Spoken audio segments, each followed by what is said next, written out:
Hey guys, the reason why I'm making this video right now is I'm telling you one of the things on why I post videos about my dog. It's not because I'm getting begging for views.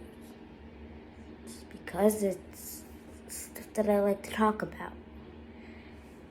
You know, if you haven't watched my one short, or maybe you have, well, my dog, he's fine, he is. But you know, in my last video on what I said, when my mom passed away, my dog didn't even get to say goodbye to my mom. And I really want the best for my dog.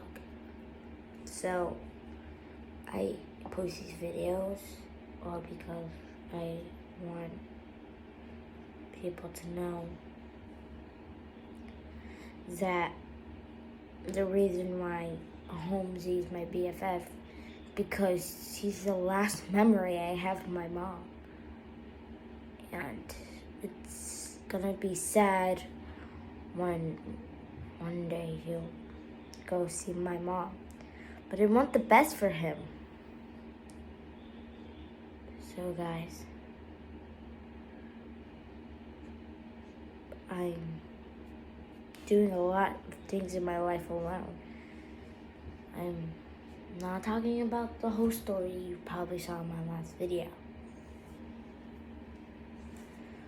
So that's all I wanted to tell you guys. Just why. And I'm not making videos just to get subscribers about my mom's death or my dog's life. Just want to express people about my life, about my feelings. Bye guys. Don't forget to hit the like button and subscribe. Bye.